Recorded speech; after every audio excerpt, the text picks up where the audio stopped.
ನಮಸ್ಕಾರ. ಈ ಟಿ ವಿಯ ವೀಕ್ಷಕರಿಗೆ ಯೋಗ ಕ್ಷೇಮ ಕಾರ್ಯಕ್ರಮದ 343ನೇ ಕಾರ್ಯಕ್ರಮಕ್ಕೆ ಆತ್ಮೀಯ ಸ್ವಾಗತ. ಮುಂಬಾಗಿ ಮಾಡುವ ಒಂದು ಅತ್ಯಂತ ಸುಲಭವಾದಂತಹ ಕ್ರಮವನ್ನು ಇವತ್ತು ನಾವು ಗಮನಿಸೋಣ. One of the very easiest and simple forward bending posture, ಅದನ್ನು ನಾವು ಇವತ್ತು ಗಮನಿಸೋಣ. ಪ್ರಾಯಶಃ ಪ್ರತಿಯೊಬ್ಬರೂ ಮಾಡಬಹುದಾದಂಥದ್ದು. ಒಂದು ಕುರ್ಚಿ, ಅದರ ಮೇಲೆ ಒಂದು ದಿಂಬು, ಮತ್ತು ನೀವು ಒಂದು ದಿಂಬಿನ ಮೇಲೆ ಕೂತಿರಬೇಕು. ಸ್ವಸ್ತಿಕಾಸನ, ಕಾಲುಗಳನ್ನು ಸುಮ್ಮನೆ ಹೀಗೆ ಮಡಚಿ ಕೂತ್ಕೊಳ್ಳೋದು. ಇಲ್ಲಿ ಈಗ ಕೂತ್ಕೊಳ್ಳೋದಕ್ಕೆ ಕಾರಣ ಏನಪ್ಪ ಅಂತ ಹೇಳಿದ್ರೆ, ನಾವು ಸಾಧಾರಣ ನೆಲದ ಮೇಲೆ ಕೂತಿರ್ಬೇಕಾದ್ರೆ ಬೆನ್ನುಗಂಬವನ್ನು ನೇರವಾಗಿರಿಸ್ತಕ್ಕಂಥದ್ದು ಕಷ್ಟ ಆಗುತ್ತೆ. ಕಾಲುಗಳ ಮೇಲೆ ಸಹ ಅನಪೇಕ್ಷಿತವಾದಂಥ ಒತ್ತಡ ಬರುತ್ತೆ. ಇದೆರಡೂ ಕಾರಣದಿಂದಾಗಿ ಈ ಒಂದು ಗುಂಡನೆಯ ದಿಂಬಿನ ಮೇಲೆ ಕೂತ್ರೆ ಅದು ಹೆಚ್ಚು ಕ್ಷೇಮಕರ. ಮತ್ತು ನಿಮ್ಮ ಮುಂದುಗಡೆ ಒಂದು ಕುರ್ಚಿ, ಅದರ ಮೇಲೆ ಒಂದು ದಿಂಬಿಟ್ಕೊಳ್ಳಿ. ಎದೆ ಮಧ್ಯ ಭಾಗವನ್ನು ಮೇಲಕ್ಕೆತ್ತಿ ನಿಧಾನವಾಗಿ ಮುಂದಕ್ಕೆ ಬಾಗಿ ಹಣೆಯ ಭಾಗವನ್ನು ಈ ದಿಂಬಿನ ಮೇಲೆ ವಿರಮಿಸಿ ಕೈಗಳನ್ನು ಮಡಚಿಕೊಳ್ಳಬೇಕಾದ್ರೆ ಇದು ಬಹಳ ಸುಲಭವಾದಂತಹ ಮತ್ತು ಸಾಕಷ್ಟು ಪರಿಣಾಮಕಾರಿಯಾದಂಥ ಒಂದು ಸುಲಭ ಸಾಧ್ಯ ಆಸನ. ಸ್ವಸ್ತಿಕಾಸನದಲ್ಲಿ ಮುಂಬಾಗುವಿಕೆ, a very simple forward bend.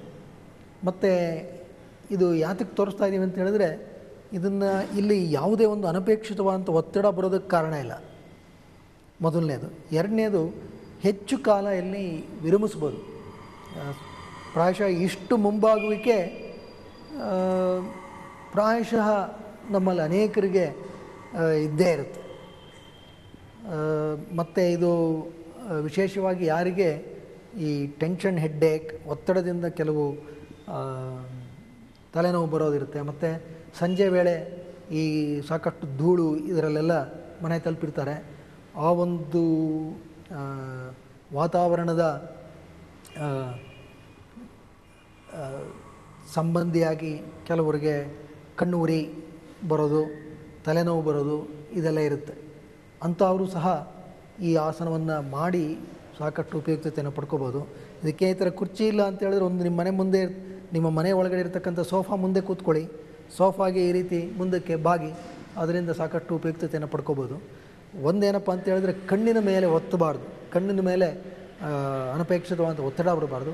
ಹಣೆಯ ಭಾಗವನ್ನು ವಿರಮಿಸಿರಬೇಕು, ಕಣ್ಣುಗಳನ್ನು ಮೃದುವಾಗಿ ಮುಚ್ಚಿರಬೇಕು. You should gently close the eyes and simply relax. ಇದು ಸಾಕಷ್ಟು ಸುಮಾರು 5 ನಿಮಿಷದಷ್ಟು ಕಾಲ ಬೇಕಾದರೂ ಒಬ್ಬರು ಈ ಆಸನದಲ್ಲಿ ಇರ್ಬೋದು. ಮತ್ತು ಉಸಿರಾಟದ ಕಡೆ ಗಮನ ಇರಬೇಕು. ನಿಧಾನವಾಗಿ ಉಸಿರು ತಗೋಬೇಕು, ನಿಧಾನವಾಗಿ ಉಸಿರು ಬಿಡಬೇಕು. ಉಸಿರನ್ನು ತೆಗೆದುಕೊಳ್ಳುತ್ತಾ ಉದರದ ಭಾಗ ಮತ್ತು ಬೆನ್ನುಗಂಬದ ವಿಶೇಷವಾಗಿ ಸೊಂಟದ ಭಾಗ ಇಲ್ಲಿ ಆಗತಕ್ಕಂಥ ಒಂದು ಚಲನೆಯನ್ನು ಗಮನಿಸಬೇಕು.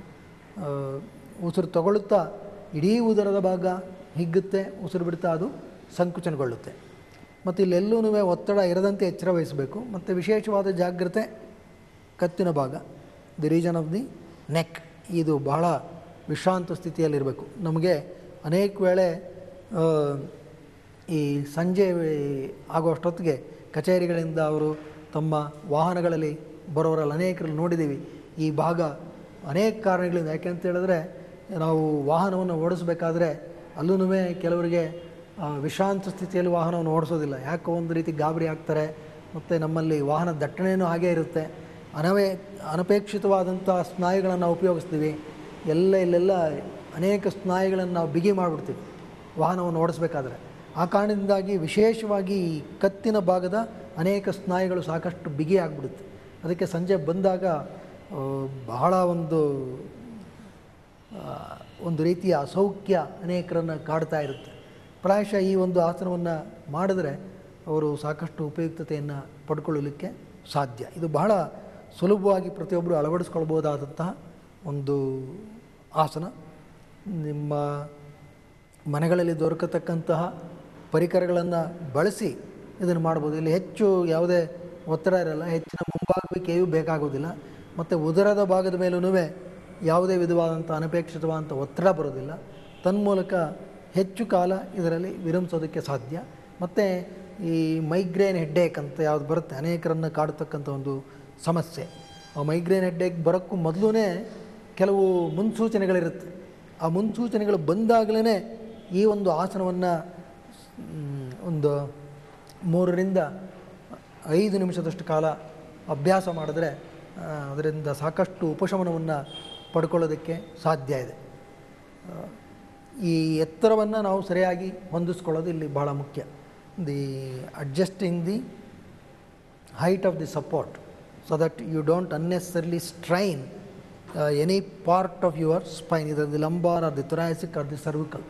Everything should be relaxed but should be kept straight. ಅದು ಬಹಳ ಮುಖ್ಯ. ಸುಮಾರು 3ರಿಂದ 5 ನಿಮಿಷದಷ್ಟು ಕಾಲ ಕ್ಷೇಮಕರವಾಗಿ ಆಸನವನ್ನು ಅಭ್ಯಾಸ ಮಾಡ್ಬೋದು. ನಂತರ ಹಸ್ತವನ್ನು ಒತ್ತಿ ನಿಧಾನವಾಗಿ ಮೇಲೆ ಕೇಳಿ ನೇರವಾಗಿ ಕುಳಿತುಕೊಳ್ಳಿ.